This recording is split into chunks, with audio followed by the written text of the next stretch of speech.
It started with a foul smell and ended with one of the most horrific discoveries in Australian criminal history: 11 barrels, 12 victims, and a group of killers who believed they were cleansing society.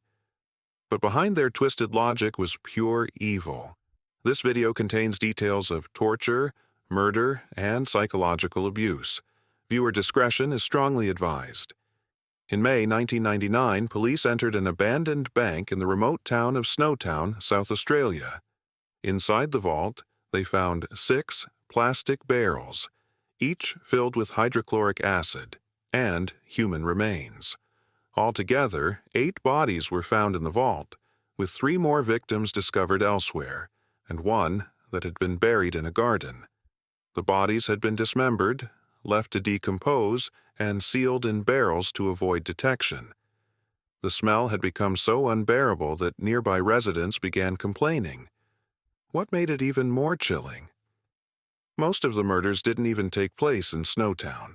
The killers used the town as a dumping ground, a place to store the evidence, not to carry out their crimes. The murders were led by John Bunting, who manipulated his accomplices, Robert Wagner, Mark Hayden, and teenager James Vlasakis, into believing they were targeting pedophiles, rapists, and other so-called undesirables. Bunting painted himself as a vigilante, but the reality was far more twisted. Of the 12 victims, only 2 had any known allegations of abuse. The rest were vulnerable individuals, people with mental illness, disabilities, or people Bunting simply didn't like. Some were killed for their bank cards, others because they were seen as weak or expendable. The so-called mission was a cover, one that allowed them to justify sadistic torture, manipulation, and control.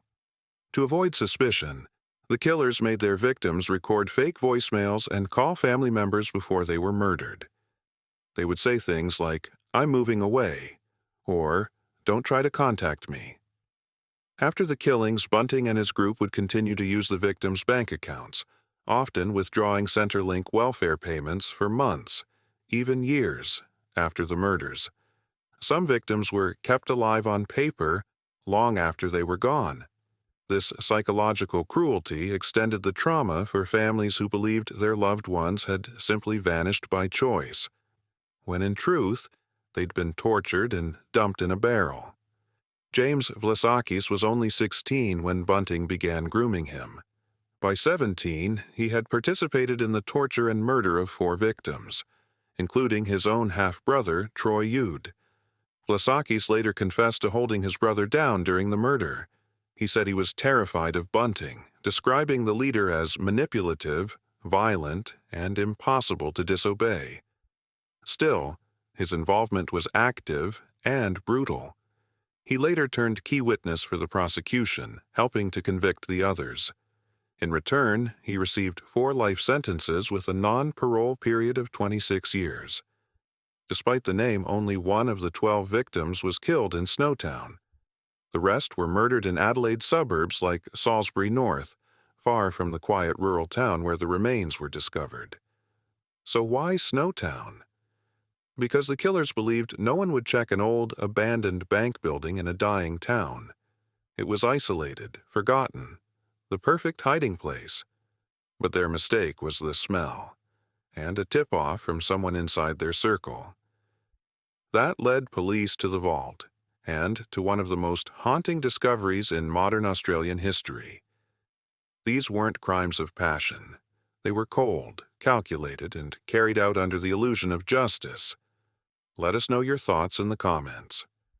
Don't forget to like, comment, and subscribe, and let us know what case we should cover next. We'll see you in the next video, but until then, take care, stay safe, and always remember the victims.